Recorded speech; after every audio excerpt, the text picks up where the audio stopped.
Sugeng pepanggihan malih pamirsa kalih kula Sheila Oktarina. Temtu mawon ing program kesayangan kita Pawartos Jawi Hono Caraka TV. Kata informasi sampun dipun rangkum kagem ngancani wekdal santai panjenengan. Antawisipun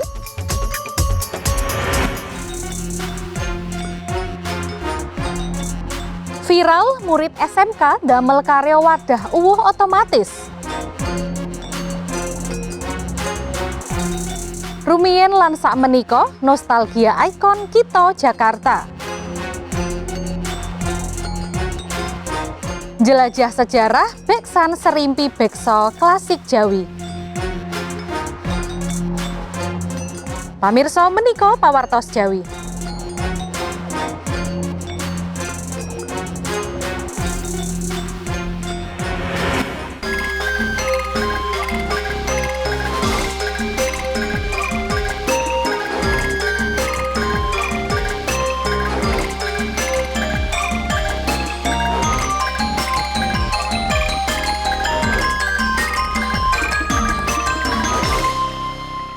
Pamirsa wangsul malih putra bangsa kita ndamel karya ingkang luar biasa.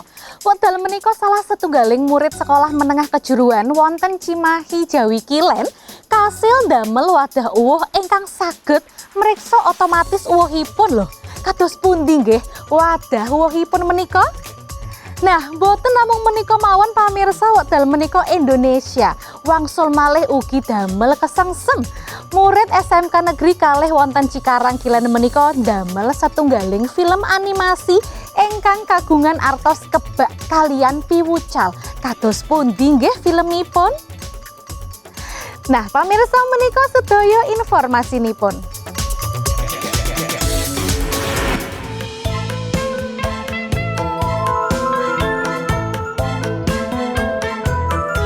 Pamirsa, setunggaling karya inovatif dipun damel dening salah setunggaling murid piyambakipun tasih wonten ing bangku sekolah menengah kejuruan.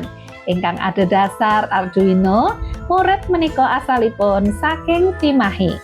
Wadah uwuh ingkang dipun damel murid menika wujudipun prototipe. Saged milah jinis-jinis uwuh.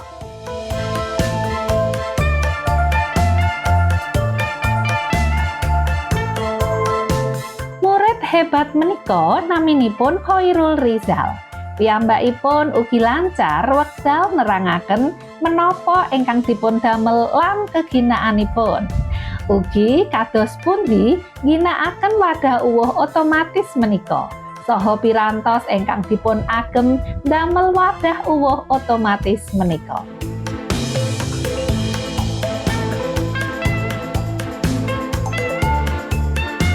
Kagem wekdal pendamelanipun lebet kalih minggu dumugi setunggal wulan. Ingkang dados perangan paling sekel inggih menika perakitan lan pemrogramanipun. Kanthi pirantosipun pipa, glancang warni, lan sensor ingkang wigatos, saben wadah pambucalan uwuh menika kagungan sensoripun piyambak-piyambak lho. Kados sensor infrared kagem uwuh garing. Sensor raindrop kagem uwuh teles.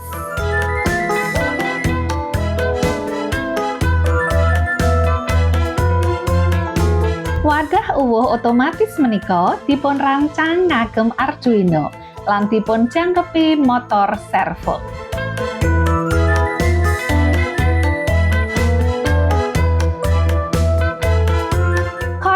Terinspirasi saking lingkungan ingkang uwuhipun saestu kathah sanget uwuh ingkang kapilah. Nah, saking menika Khairul ndamel pirantos menika wadah uwuh otomatis.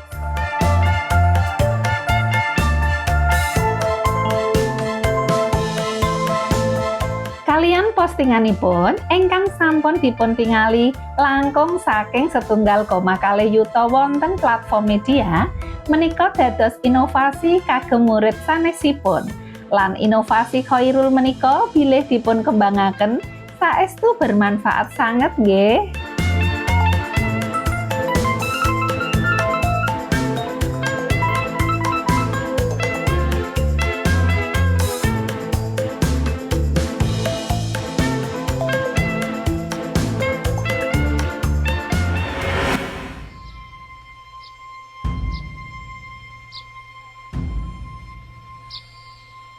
Setunggaling kolaborasi Tulik Animation kalian para murid Sekolah Menengah Kejuruan Negeri Kalih Cikarang Kilen menika dados salah setunggaling film Indonesia ingkang sae lan menawi pamirsa dereng nate mangertosi bab menika. Sudah beberapa bulan ini, negeri Sorumi diganggu burung kongga yang suka mencuri kerbau milik warga.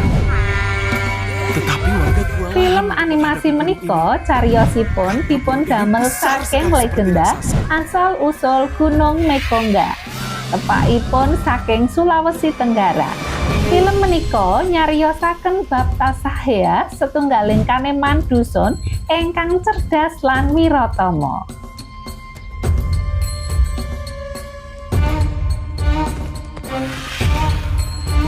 Film menika saged mbiyantu tiyang sepuh maringi patingalan film kagem putranipun awet kagungan cariyos ingkang sae lan dipun wungkus kalian animasi gegujeng tingalan gambar ingkang saestu damel peputra remen film menika.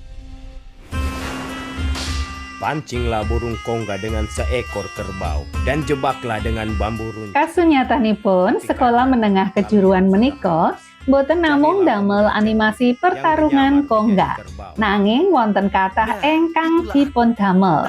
Setunggaling karya animasi film ingkang mengedukasi ugi menginovasi lare kaneman ugi kathah sanesipun. Sini!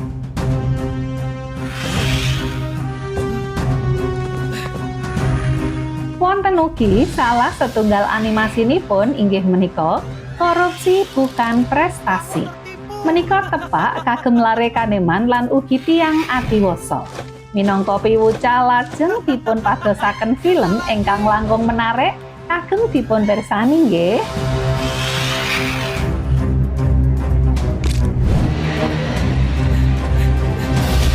Film animasi menika gadahi cariyos ingkang seru lan kebak warni-warni. Film ingkang sampun tayang wekdal sekawan Mei 2000 menika dados salah setunggal upados lebet nyaketaken malih cariyos rakyat dhateng putra bangsa kanthi tampilan gambar ingkang benten saking saderengipun.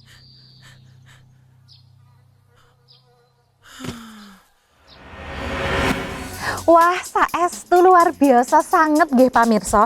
Setunggaling motivasi murid damel wadah uwuh otomatis amargi taksih kathah masyarakat ingkang lumuh mbucal uwuh wonten panggenanipun. Keren lho. Mugi kemawon saged dipun damel langkung kathah lan ugi dipun kembangaken nggih. Lan ugi temtunipun murid SMK Negari Kalih Cikarang ingkang saged damel animasi keparing dipundhut saking cariyos rakyat ingkang dipun bungkus malih kalian animasi ingkang keren lan menarik penonton. Wiwit saking lare alit ngantos tiyang dewasa nggih pamirsa. Kita tilaraken kalih pawartos kala wau salajengipun kula badhe ngajak pamirsa kagem nostalgia. Kita mirsani ikon-ikon kita Jakarta lebet segmen rumiyin lan sakmenika. Nah, menika sedaya pawartosipun.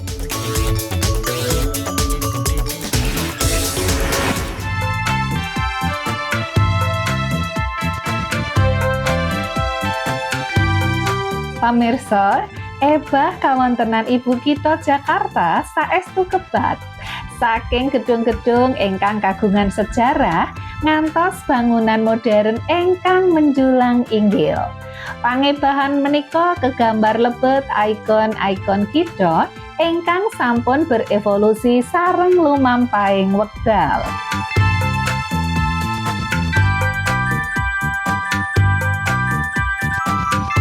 Sinten sih ingkang boten ngertos Monas, lambang kebanggaan Indonesia. Monumen nasional utawi limrah kita tepang kalian Monas. Tetep ngadeg bakoh ngantos sakmenika. Rumiyin Monas dipun kupengi dening ruang Kabika Ijem ingkang langkung wiyar lho pamirsa. Pemandangan ingkang langkung lapang.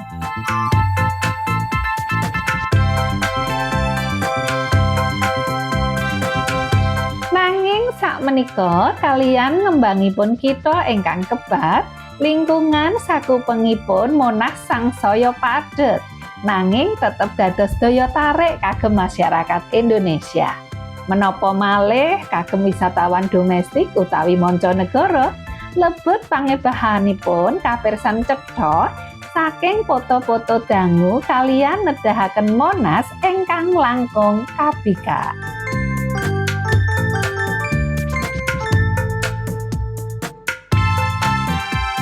Wonten ugi Masjid Istiqlal, salah setunggaling papan pangibadah ingkang endah sanget saking rumiyin ngantos sakmenika. Pangebahan signifikan saking aspek arsitektur, fasilitas, lan pengelolaan pangebahan masjid sakmenika wonten ing bangunanipun. Fasilitasipun ugi wonten paningkatan. Pangebahan menika ugi ngebah sistem keamanan saha manajemen pengunjung.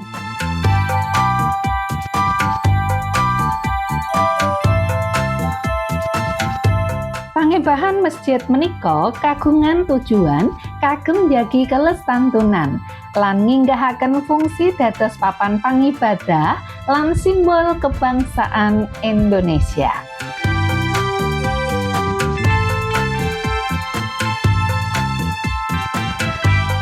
Mboten namung menika mawon ingkang ebah pamirsa, Bundaran Hotel Indonesia utawi HI sampun ngalami transformasi signifikan. Rumiyin, bundaran menika langkung prasaja. Nanging sakmenika sampun dados punjer persimpangan ingkang modern lan ikonik.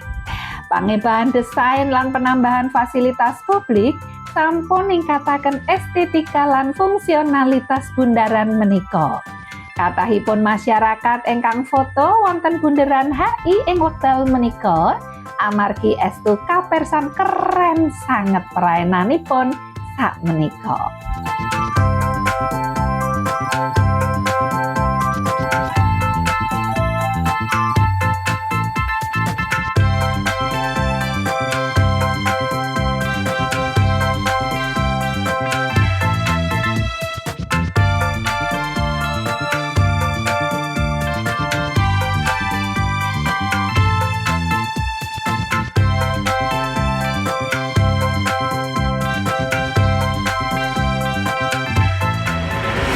Pamirsa, pangebahanipun leres sanget nggih, signifikan. Nah, sinten ingkang taksih kagungan momen ingkang saestu kepranan kalian Jakarta wekdal rumiyin? Pamirsa, sasampunipun pawartos Jawi badhe wangsul malih nggih, mboten usah teng pundi-pundi.